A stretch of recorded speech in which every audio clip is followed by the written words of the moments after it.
सभी को नमस्कार। Good morning of everyone. मैं बहुत दिनों से सोच रहा था और हमारे मन में विचार आ रही थी कि हम अपने देश को एक कैसे विकसित राष्ट्र के रूप में प्रस्तुत कर सकते हैं। How we can present our country as a developed nations. इसके संदर्भ में मैंने रिसर्च किया और मैं पाया कि यदि हम किसी भी राष्ट्र के डेवलप और विकास को और उसको विकसित राष्ट्र की श्रेणी में लाना चाहते हैं तो उसका सबसे प्रमुख कारण है शिक्षा। आप मिसाल के तौर पर देख सकते हैं कि जहाँ की शिक्षा व्यवस्था जितनी सुदृढ़ रही है वहाँ जो है सबसे अधिक तेज़ी से विकास हुआ है। इसका आप बहुत सारे पुराण वेद और ग्रंथों में देखा जा सकता है। मैं मानता हूँ कि ज्ञान की और आयु की दोनों में कोई सीमाएं नहीं हो सकती। मनुष्य ज्ञान जब तक रहता है तब तक वह अर्न करता रहता है और यह एक साइकिल चलता रहता है। जहाँ तक विकसित राष्ट्र की का सवाल है तो यहाँ उसकी बहुत सारे तरीके हैं, लेकिन अब तीव्र गति से हम किस तरह अपने अर्थव्यवस्था को, अपने देश को या पूरी विश्व को विकसित कर सकते हैं, विकसित राष्ट्र की श्रेणी में ला सकते हैं, जहाँ पर कि हम ये देख सके जो कि हमारे पुराणों में और प्रबंधन में है कि सर्वे भवन्तु सुखिनः सर्वे सन्तु निरामयाः मा भद्राणि पश्यन्ति मा कश्चित् दुःखात्। ये तभी संभव है जबकि हम अपने अंदर, अपने देश के अंदर अपनी बच्चों को चाइल्ड एजुकेशन उसके ऊपर ध्यान देना सबसे अधिक आवश्यक है। इसका मतलब ये नहीं कि हमने किसी भी बच्चे को एक नाम लिखना या प्राइमरी एजुकेशंस दे दिया और उसको sequentially stage wise stage primary, secondary, higher secondary and college and PhD and अलग अलग रिसर्च संस्थान में अनुसंधान करने के लिए और उसके बाद उसका डेवलप करें। जिससे मेरा सोच उल्टा है। मैं ये मानता हूँ कि ये जो आयु की श्रेणी बनाई गई है, ये जो एजुकेशन सिस्टम्स के बैरियर बनाए गए हैं, इस तरह से हम जो जिनके अंडर डेवलप्ड कंट्रीज़ हैं, डेवलपिंग कंट्रीज़ हैं, उसको रैपिड ग्रोथ में बहुत अधिक समय लगता है और यही सत्य भी है। चूँकि और अपने पास्टुलेट्स कुछ विषय को छोड़ दें, प्राचीन व्यवस्था को छोड़ दें, तो आधुनिक व्यवस्था में कुछ इस तरह की संरचनाएं बनाई गई है कि आदमी उसमें अधिक से अधिक समय, अधिक से अधिक अर्थ का खर्चा और उसके बाद उस तरह से परिणाम नहीं आते हैं। इसीलिए इसका सबसे प्रमुख कारण है कि हमारे देश में, हमारे विश्व में जो बच्चे हैं, बच्चे को एजुकेशन के साथ साथ उनकी साइकोलॉजिकल कंडीशंस, उनको मेंटर्स, उनको बारे में ये जानना ज़रूरी है कि कौन सा बच्चा क्या कर सकता है, क्या नहीं कर सकता है, उसकी क्या सोच है। ये नहीं कि वो पहली क्लास में पढ़ता है, दूसरी क्लास में पढ़ता है, तीसरी क्लास में पढ़ता है तो उसको उसी हिसाब से उसको व्यवहार करना चाहिए। कदापि नहीं, ऐसा हर केस में संभव नहीं है। बहुत सारे ऐसे हमारे देश में, इस विश्व में ऐसे बच्चे हैं जो कि बड़े बड़े वैज्ञानिक से भी अधिक उन्मादा सोच रखते हैं और उनमें करने की क्षमताएं हैं। कम एज में भी वह उनको यदि सही संसाधन मिल जाए तो वह उसको कर सकते हैं और करके दिखाए भी हैं। तो हमको उसको प्रश्रय देने में क्या हर्ज है। यदि हम एक बच्चे को, किसी को MBBS, BTech या हम किसी को अपने तरीके से वैज्ञानिक पढ़ाई करने के लिए सोचते हैं तो उसका जो खर्चा है अप्रॉक्स आपको 70 लाख 80 लाख रुपए के आसपास खर्चा होता है।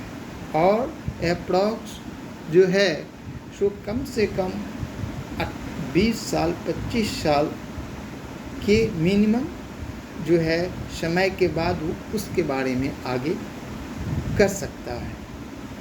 और यदि हमारे हम बच्चे की को मानसिक स्थिति और उसके अन्वेषण और उसकी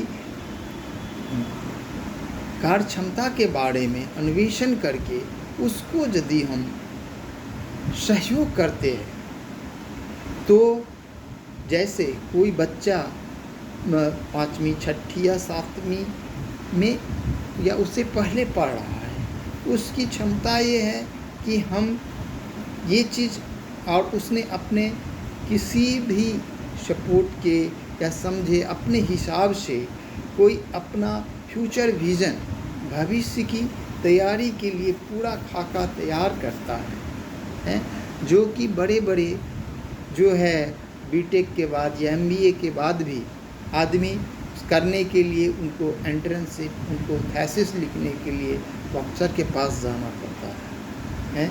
उसने यदि कोई विज़न रखा है, अब उसको हम ये कहें कि तुम्हारा जो है सो तुम 10th क्लास नहीं है, तुम 12th क्लास पास करोगे तब मेरे पास आए। लेकिन मानसिक स्थिति की एक सीमा होती है।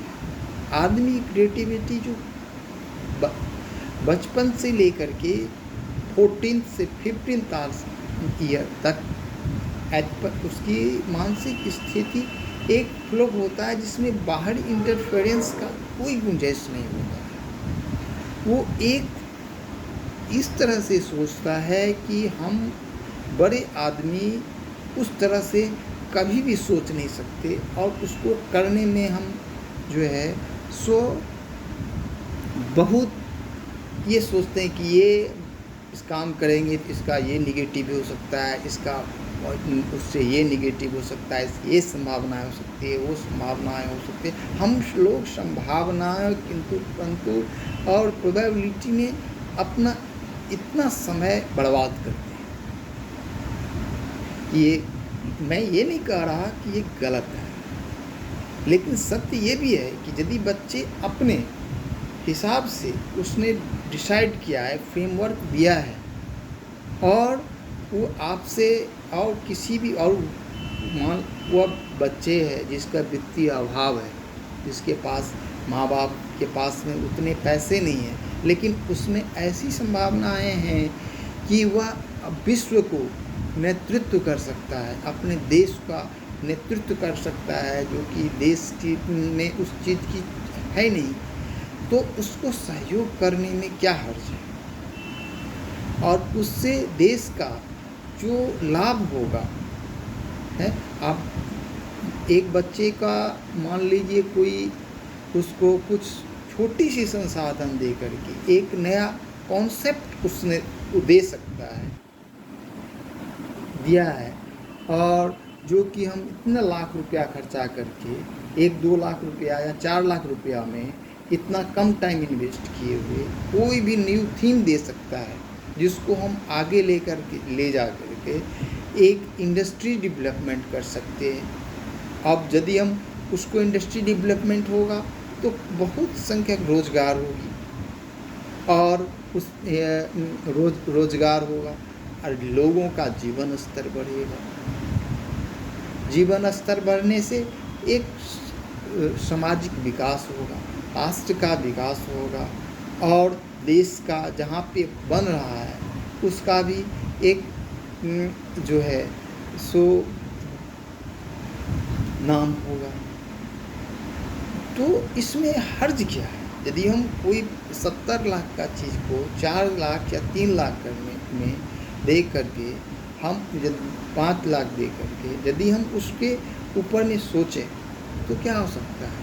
हाँ, इसमें ये होती है कोई भी चीज़ की जब हम पैदा होते हैं तो रिस्क है कि भैया आपको रिस्क तो लेना ही पड़ेगा, क्योंकि जब कहता है कि जब हम माँ के गर्भ में होते हैं तो अंदर में कितने सारे चीज़ रहती है, लेकिन उस चीज़ को से निकल के हम पृथ्वी पर आते हैं। पृथ्वी पर वो भी रिस्क एक हर जगह बच्चे जब उनको पता नहीं, ये नहीं होता कि आग लगेगा, आग से मैं जल जाऊंगा, पानी में मैं डूब जाऊंगा, कहीं से मैं गिरूंगा तो मेरा शारीरिक हानि होता है। उनका एक उद्देश्य एक होता है कि हमको ये चीज़ करना है, उसके बारे में वो अपना पूरा तन कंट्रीब्यूट कर देते हैं और उसके लिए बहुत प्रेरित रहते हैं, डिटरमाइंड रहते हैं। और यदि हम इस तरह से करते हैं तो एक तो इस रिस्क में ये होता है कि प्रोटेक्शंस कहा गया है कि जब हम इकोनॉमिक्स में पढ़ा करते थे कि nurse the baby, protect the child and free the adults. ये न केवल अर्थशास्त्र के लिए ही लागू है, मैं एज्यूम करता हूँ कि ये न केवल अर्थशास्त्र के लिए ही लागू है, बल्कि जीवन के प्रत्येक फील्ड में लागू है। यदि हम बच्चे को देखभाल नहीं करेंगे और उसको प्रोटेक्शन आप एक सीमा तक दीजिए, उसके बाद फ्री छोड़ दो, you can free, then they will stand, तब भी विकसित हो सकता है हमारा देश। मान एक बच्चे जो है, यदि इस तरह के बच्चे जिसमें इस तरह की संभावनाएं हैं, मान लीजिए उसने 10 चीज़ का आविष्कार किया और उसको बनाने के लिए आदमी ने फैक्ट्री लगाए, उसमें कितने हज़ारों का रोज़गार मिलेगा, रोज़गार से उनके बच्चे पढ़ेंगे और अपना देश का जो है सो व्यापारिक समृद्धि होगी और एजुकेशन व्यवस्था में भी इसका विकास होगा, देश का आर्थिक उन्नति होगी।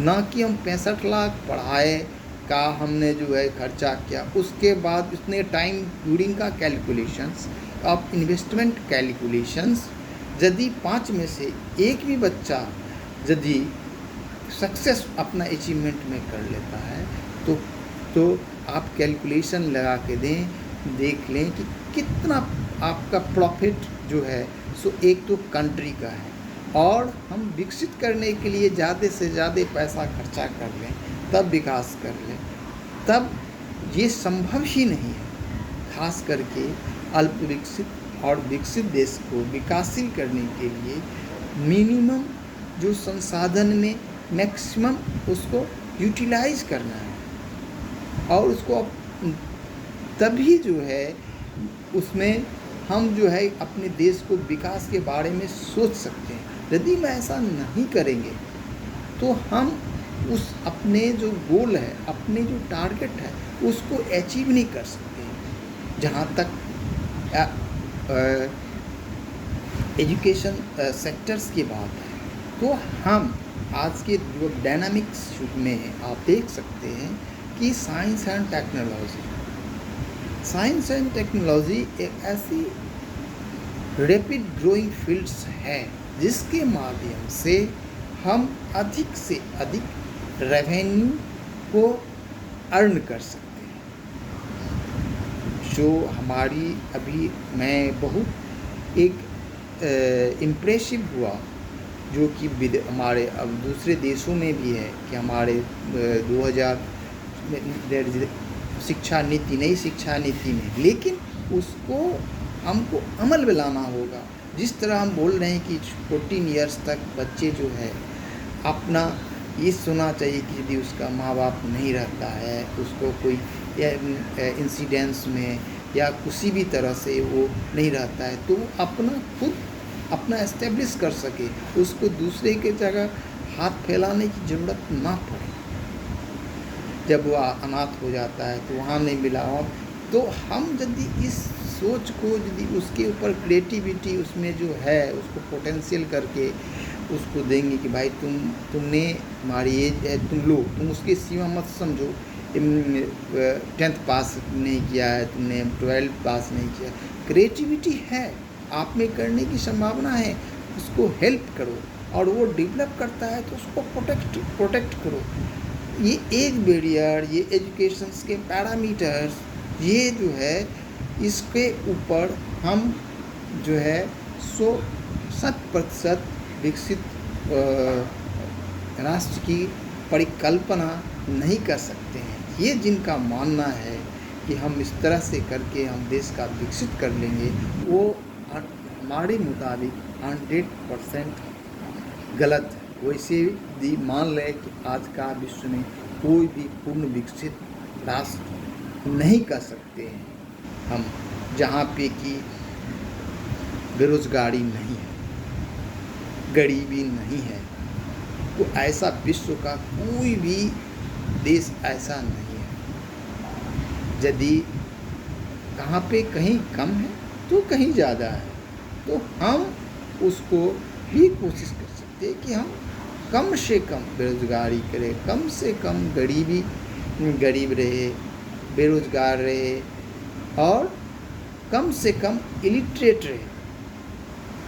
तभी संभव है जब हम बच्चे को उसको एजुकेशन में उसको बूस्ट करें, उसकी क्रिएटिविटी को का जांच करें।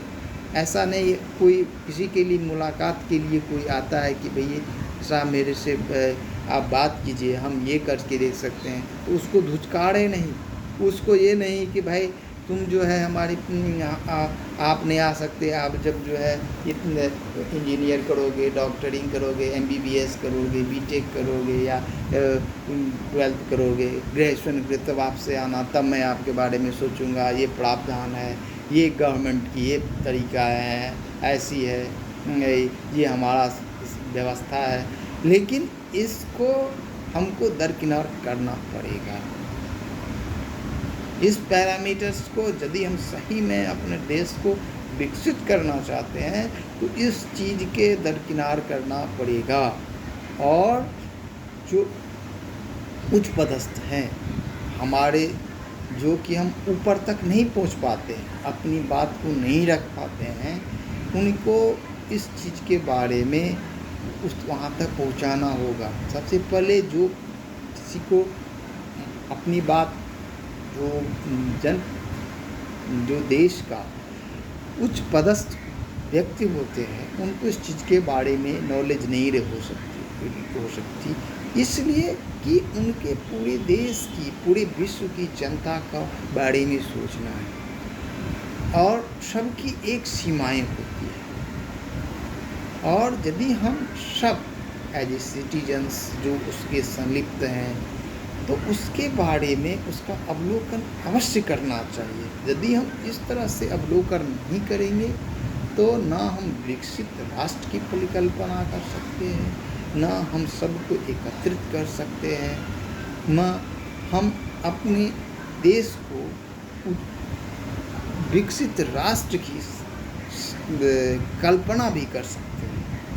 भले ही हम मैक्सिमम अर्निंग कर लें, हमारे पास में पैसे हो जाए, हम कैपिटलिस्ट हो जाएं, लेकिन हमारा देश विकसित नहीं होगा। विकसित तभी होगा जब यहाँ के लोगों के शिक्षा के स्तर में सुधार,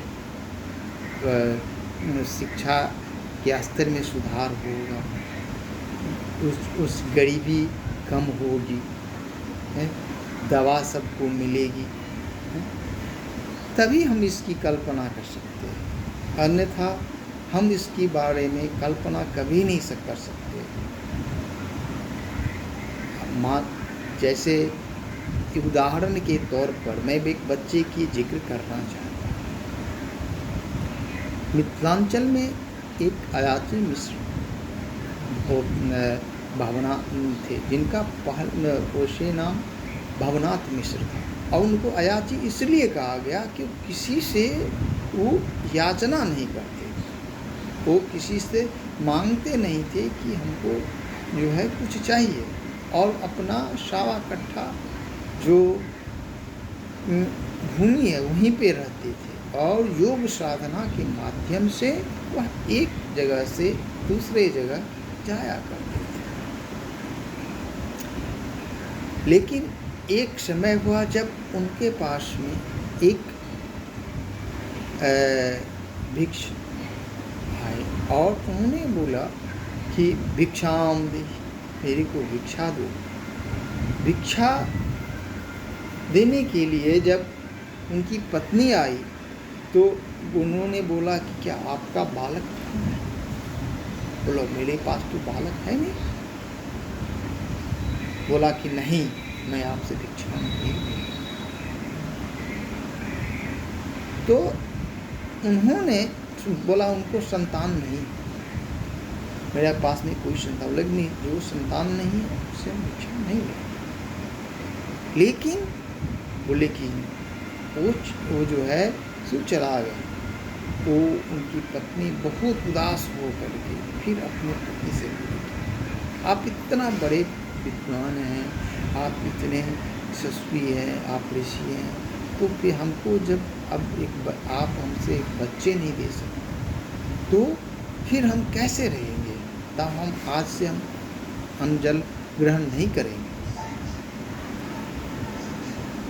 वो उनको जो उनके पति थे वो और खाना पीना सब त्याग करके बोले कि नहीं, ये सब माया जाल है, इसके पीछे मत पड़ो, ये सब कुछ नहीं है। बोले ना, अब जब तक आप हमको लड़का ला के देंगे नहीं तब तक हम खाना नहीं खाएंगे। लेकिन परिणाम था, लेकिन उनके ज्योतिष शास्त्र में ज्योतिषों ने उनको बोला था कि आपको कोई भी जो है सो लड़का लिखा नहीं। तो उन्होंने अलग अलग जगह काशी विश्वनाथ, हिमालय और विभिन्न ज्योतिषलिंगों में उन्होंने अर्चना की। अंततः वह बाबा बैद्यनाथ धाम, जो अभी आज वर्तमान में झारखंड में स्थित है, वहाँ गए और उन्हें तपस्या करना शुरू कर दिया। तो एक बार उन्होंने बाबा बैद्यनाथ ने दर्शन दिया, बोला कि तुम यहाँ से चले जाओ, तुमको संतान लिखा हुआ नहीं है। बोला कि नहीं, अब मैं घर तभी जाऊँगा जब हमारे पास में कोई बच्चा होगा, तभी मैं जाऊँगा, नहीं तो मैं पत्नी का मुंह दिखाने क्या मुंह दिखाऊँ। फिर उसने फिर तपस्या, मैं तो नहीं तो मैं प्राण त्याग। तब फिर तपस्या करने के बाद तो प्राण को बाबा बैद्यनाथ ने दर्शन दिए। बोले ठीक है, मैं तुम्हारे यहाँ जो है सो पैदा होऊंगा, लेकिन मैं 13 साल तक ही रहूँगा, उसके बाद मैं चला आऊँगा। लेकिन तुम्हारा कोई भी व्यक्ति उस बाबा धाम बैद्यनाथ धाम ना आए।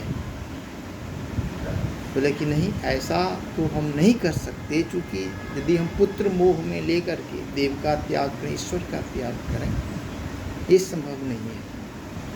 तब फिर बहुत तपस्या के बाद उन्होंने बोला ठीक है, तुम्हारे जो कुल का है आदमी वो भगवतीपुर में जा कर के सवा पर शिवरात्रि में जाएगा और वहाँ पे वो दर्शन करेगा तो पुण्य मिल जाएगा।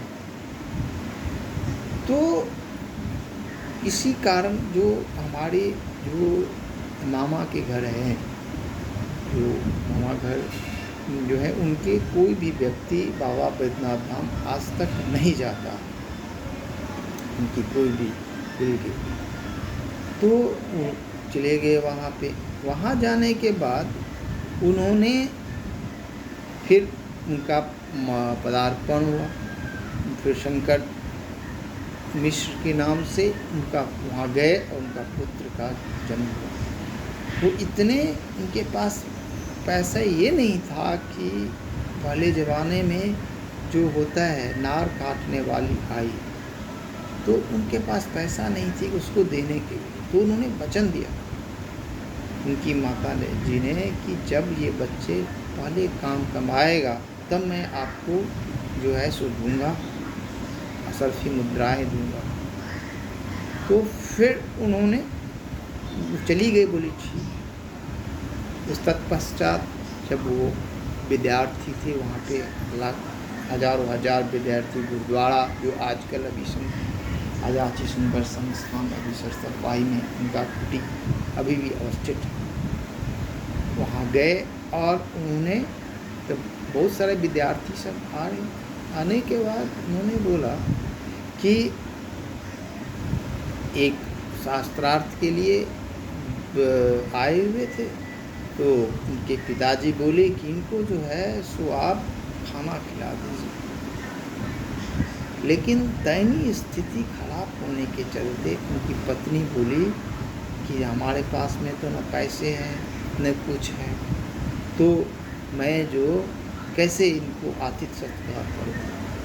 तब उन्होंने अपने जो लोटा था, जो पीतल का था, जो विकासा था, उसको ले करके उस बोले कि जाओ इसको आप किसी को जा करके इसको बंधक रख दो और इससे जो आती आता है उससे जो है सो आप ले आओ कुछ, और उसके बाद आप सत्कार करें।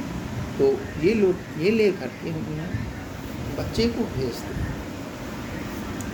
बच्चे को उन्होंने भेजा तो उसने बोला कि ठीक है पंडित जी का ये लोटा है, तो वहाँ से जा कर के कुछ लाए। उधर सब्जी के लिए कुछ था नहीं, तो अपने बाड़ी में जो जा कर के में उन्होंने थोड़ा खोद रही थी, तो उसी समय जो है सो एक खनखनाहट आवाज़ आई। देखा कि बहुत एक स्वर्ण मुद्रा से घड़ा था। इतनी आर्थिक विपन्नताओं के बावजूद उन्होंने बोला कि ये तो बुलाया पति को, ये देखो ये तो पूरा है, तो आप इसको रख लो, हमारे तो दरिद्रता दूर हो जाएगी। पत्नी बोले नहीं,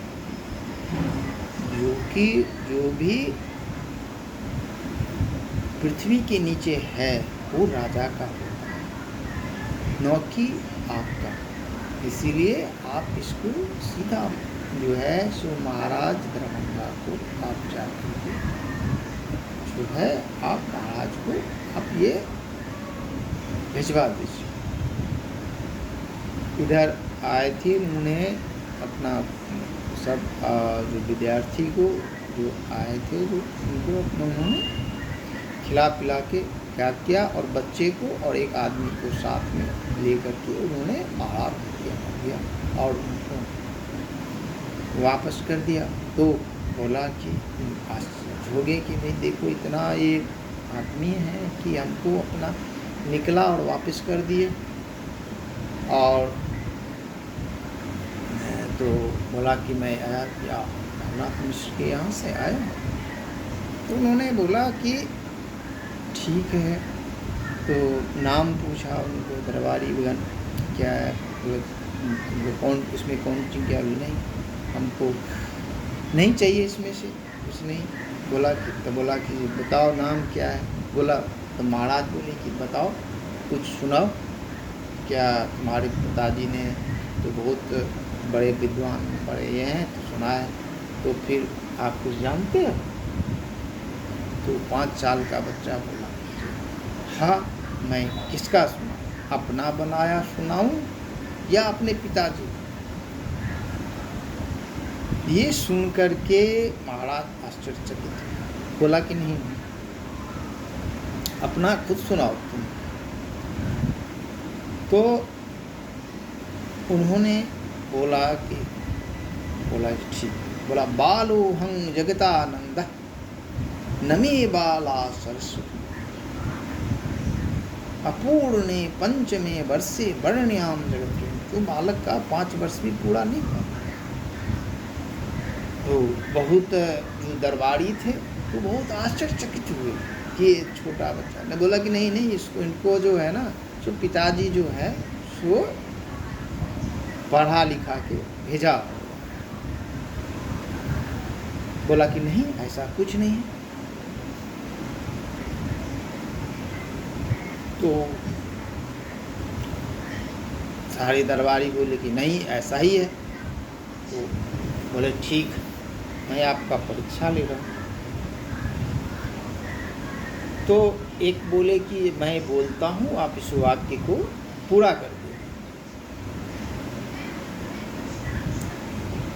तो बोले महादरबारी बोले कि बताओ सहस्र शिरखा पुरखा, इससे आगे क्या हो? तब उन्होंने वो 5 साल का बच्चा शंकर जी बोला कि सहस्र शिरसा पुरखा सहस्राक्ष सहस्रपा। तब ये सुन के जो वहाँ के राजा थे बहुत प्रसन्न हुए और उनको जो है बच्चे को स्वर्ण मुद्राएं दी। चूँकि पहले उनके पास पाना एक बिष्ठी था, कष्टा था, उसके अलावा उनके पास में कोई वस्त्र भी नहीं था। तो वो ले कर के फिर घर आए। वहाँ उन्होंने अपनी मम्मी को दिया और जैसे ही मम्मी को दिया और जैसे उनके पिताजी को पता चला कि ये वहाँ से महाराज से हमारे घर में कुछ लेके आया है, बोला कि नहीं हम इसको ग्रहण नहीं करेंगे। कैसे ग्रहण करेंगे? क्योंकि हम किसी से मांगते नहीं हैं। किसी भिक्षा याचना करना अच्छी बात नहीं है, किसी से मांगते नहीं हैं। लेकिन पत्नी का अच्छा था कि बहुत ऐसा दिन आया है कि हम इतने गरीब थे लेकिन हमको ये चीज़ मिला है। तो बोले कि यदि ये स्वर्ण मुद्रा रहेगा तो मैं घर छोड़ के चला जाऊंगा, क्योंकि हम ये बर्दाश्त नहीं कर सकते कि हमारे घर में कोई आदमी दान लेके आए। इस तरह से हम उसको बर्दाश्त नहीं कर सकते हैं। हमारा जो है ऐसा नहीं है, हम सबको विद्या देते हैं, उसके बारे में हमको उसके तरह में कुछ नहीं चाहिए।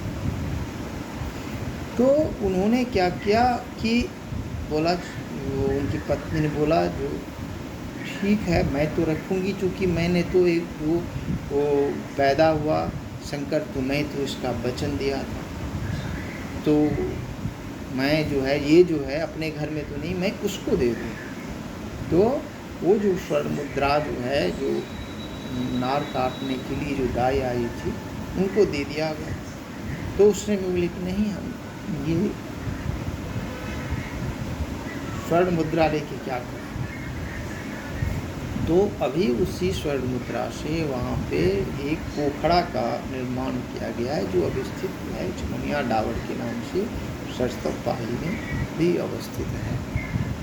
और ये जैसे ही आया पैसे, तो ये आए स्वर्ण मुद्रा, तो अयाची मिश्र अपना वहाँ से अंतर ध्यान हो गए, वो फिर घर छोड़ दिया।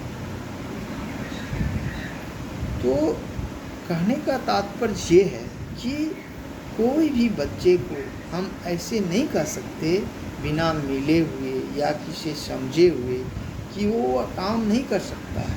आज बड़े बड़े जब आचार्य करते हैं तब वेद का होता है, वेद पाठ होता है। जैसे छोटा बच्चा, उसमें क्रिएटिविटी, उसमें अपना सब कुछ उसने कर दिया। बहुत ऐसे बच्चे हो सकते हैं हमारे देश में, लेकिन सही जगह पहुंचने के लिए वो नहीं पा जाते। उनकी जो बुद्धि है नीचे ही दब की जला जाती है, नीचे हमारे दबा दिया जाता है और वो आगे नहीं बढ़ पाते।